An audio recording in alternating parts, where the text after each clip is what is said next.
Hola, mi nombre es Joan. Bienvenidos de nuevo a GMAT para principiantes. Hoy vamos a hablar un poco sobre Integrated Reasoning. Como sabes, es una sección del examen que no cuenta para el score de 200 a 800, así que le damos un poco menos de importancia. Sin embargo, es evidente que no puedes tener un cero en esa parte porque las escuelas, las universidades reciben tu score general, no solo el 200-800, sino también tus notas en el assessment y en Integrated Reasoning. Así que si tienes una excelente nota por ejemplo, si tienes un 700 o 750 en el score, es muy excelente, pero si tienes cero en los otros dos, no da muy buena imagen a la universidad sobre tu desempeño. Te enfocaste mucho en la parte de cuantitativa y verbal, sin embargo, no le diste importancia a lo demás, por lo que no pinta muy bien. Así que espero que practiques mucho con tus libros y con otras fuentes de ejercicios. Y bueno, esta sección es de media hora. Tendrás media hora para responder a 12 preguntas. Y básicamente vamos a encontrar 4 tipos de preguntas en esta parte. La primera, una de ellas es Multisource Reasoning, en la que tenemos separadores con información de varios tipos. Puede ser texto, puede ser tablas, pueden ser gráficos. Y tenemos que usar esta información para responder a determinadas preguntas. Vamos a ver un ejemplo. Este es un ejemplo en el que tenemos 3 separadores, cada uno con texto que habla sobre determinado tema, en este caso técnicas, artefactos y presupuesto. Pero como te digo, a veces los separadores pueden incluir tablas o gráficos. Bueno, vamos a leer el texto y vamos a intentar responder a las preguntas. La primera me pide que encuentre la técnica que mejor define la localización de un artefacto. ¿Cómo podemos confirmar que de hecho un artefacto ha sido producido en esta región?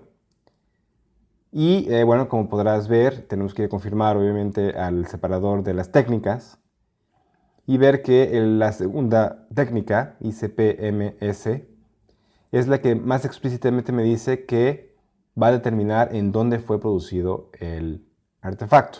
Así que mi respuesta es la D. La segunda pregunta es un buen ejemplo de preguntas que te puedes encontrar en esta sección. Como ves, no es opción múltiple como las que hemos visto hasta ahora. Se trata de una tabla en la que para cada afirmación tienes que escoger sí o no. En este caso nos pregunta si para cada uno de estos artefactos podemos definir la fecha en la que fue fabricada o no. El primero es una estatua de bronce, el segundo es un artefacto de barro y el tercero un artefacto de madera. Pues bien, tenemos que identificar una vez más qué técnicas me permiten identificar la fecha en la que fue producida. Y bueno, aquí tener un poquito de cuidado con, por ejemplo, en el primer artefacto me dice que es una estatua de bronce de un venado. Bueno, el que sea de un venado o no, no me importa mucho. Pero bueno, si estoy distraído, puedo pensar, ok, este es un resto de animal, así que tal vez sea la técnica utilizada para analizar los huesos y los dientes, pero no es el caso. Se trata de una estatua de bronce. Como vimos, el bronce, los artefactos de metal, podemos encontrar en dónde fue producido, no tanto en qué fecha. Sin embargo, el barro y la madera sí tenemos técnicas que nos permiten identificar más o menos la fecha en la que fue producido. Así que el primero es no y los otros dos son sí. Bueno, la tercera pregunta se parece un poco a las anteriores y bueno, es relativamente fácil. Vemos que la única respuesta en la que ponemos yes es la segunda, que es la que nos da una fecha que está dentro del intervalo que nos menciona el autor sobre este reino y los demás no aplican. La pregunta 4, también parecida, tenemos que ver qué técnica aplica en este caso. Es una opción múltiple y bueno, lo que tenemos que tener atención es en lo que tenemos que analizar, porque nos menciona aquí varios materiales, que si es una caja de madera, que si es un artefacto de barro y que si además hay sedimentos del río adentro. Así que tenemos que ver bien en qué nos vamos a enfocar. Nos vamos a enfocar en el artefacto que está hecho de barro, por lo que la técnica me va a indicar la fecha aproximada en la que fue fabricado. Por fin, la pregunta 5 tiene que ver con el presupuesto Y bueno, tenemos que fijarnos muy bien en el presupuesto otra vez y ver que nos alcanza para las primeras dos. Para la última ya no nos alcanza porque solo nos alcanzaba para 15 pruebas de artefactos que estén hechos con madera. Así que la respuesta es sí, sí y no.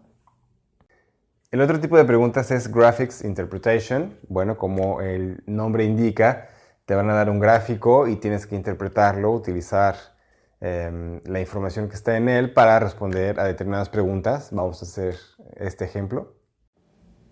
En este ejemplo tenemos un gráfico de columnas. Puedes tener otro tipo de formatos, obviamente.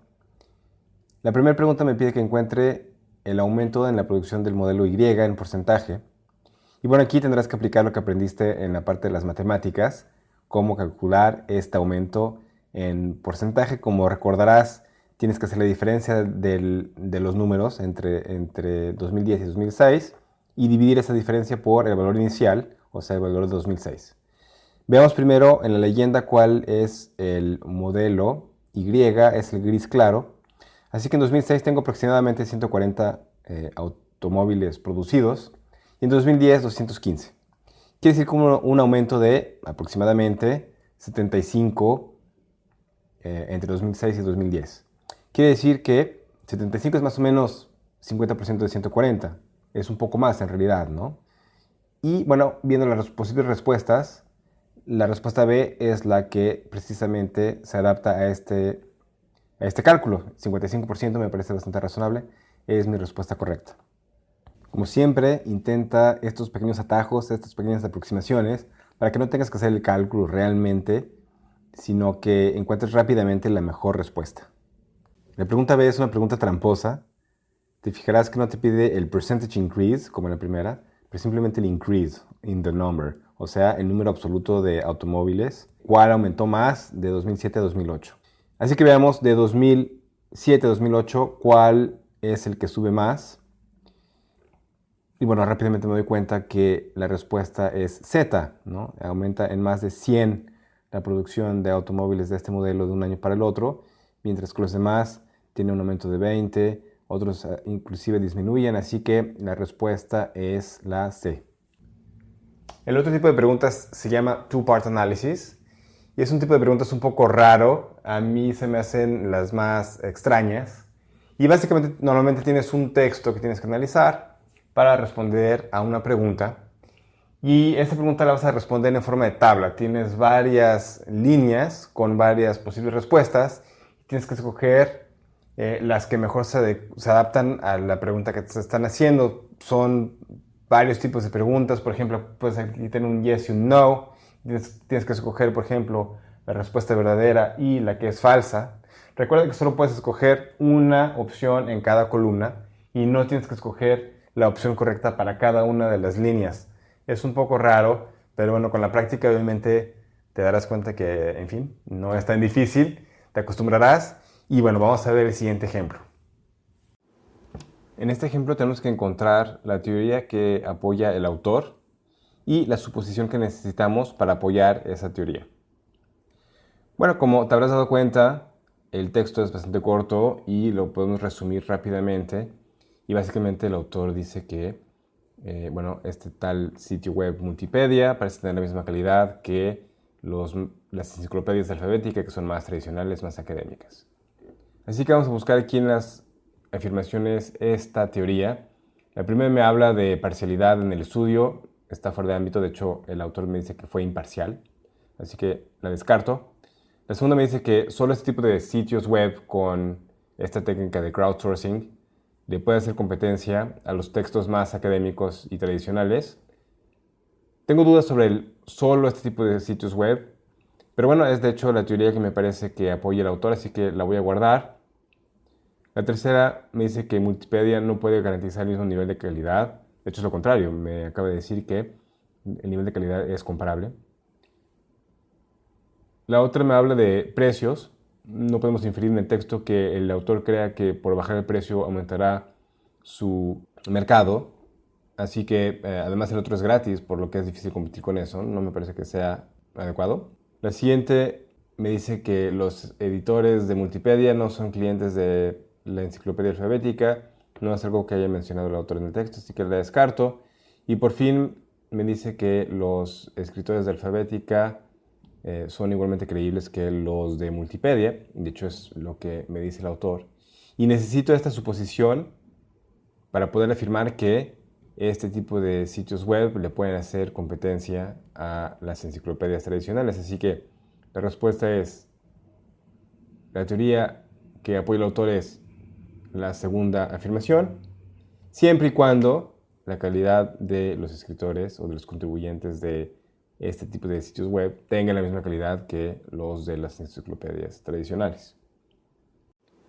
Como ves, solo podemos escoger una afirmación para cada una de las columnas. No tenemos que encontrar para cada una de las afirmaciones cuál es la columna correcta. Te tiene que quedar muy claro para que no te equivoques. De cualquier forma, el software no te va a dejar escoger más de una respuesta para cada una de las columnas, pero ten esto en mente. Por fin, el último tipo de preguntas es Table Analysis, que como su nombre indica, es análisis de tablas. Te muestran una tabla con información y tendrás que escoger qué columna ordenar para poder analizar más rápidamente la información y poder responder a la pregunta que te ponen. Vamos a ver el siguiente ejemplo. En este ejercicio tenemos que determinar para cada afirmación que está en la tabla si es verdadera o falsa. La primera podemos confirmarla directamente en la tabla. Vamos al producto del azúcar y me pregunta si es verdad que no hay ningún país que produzca más del 25% del suministro de azúcar. De hecho, es verdad. Si vemos que Brasil es el primer productor de azúcar y produce 21%, quiere decir que no hay otro país que pueda producir más de 21% o de 25% en este caso. Así que la primera afirmación es verdadera. La segunda afirmación me dice que si Brasil produce menos de 20% del suministro mundial de cualquier producto, quiere decir que Brasil no es el primer exportador de ese producto.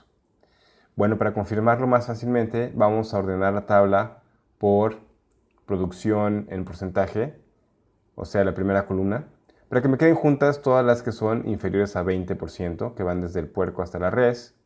Y ahora vamos a comparar con la última columna, que es la categoría mundial en exportación. Y bueno, vemos que para algunos productos, de hecho Brasil no es el primer exportador, pero por ejemplo para los dos últimos sí es el primer exportador, así que esta afirmación es falsa. Por fin, la tercera afirmación me dice que de los productos para los cuales Brasil es el primer exportador, Brasil produce más del 20% del suministro mundial. Bueno, pues en este caso queremos ordenar la tabla con base en la última columna, que es la categoría mundial en exportación, y juntamos todos los productos en los cuales Brasil es el primer exportador mundial, y confirmamos que para algunos productos produce menos del 20% del suministro mundial, pero para otros más, así que esta afirmación es falsa. Y bueno, como siempre, y como ya lo mencioné, te invito a que practiques mucho y bueno, nos vemos pronto en gmatparaprincipiantes.com.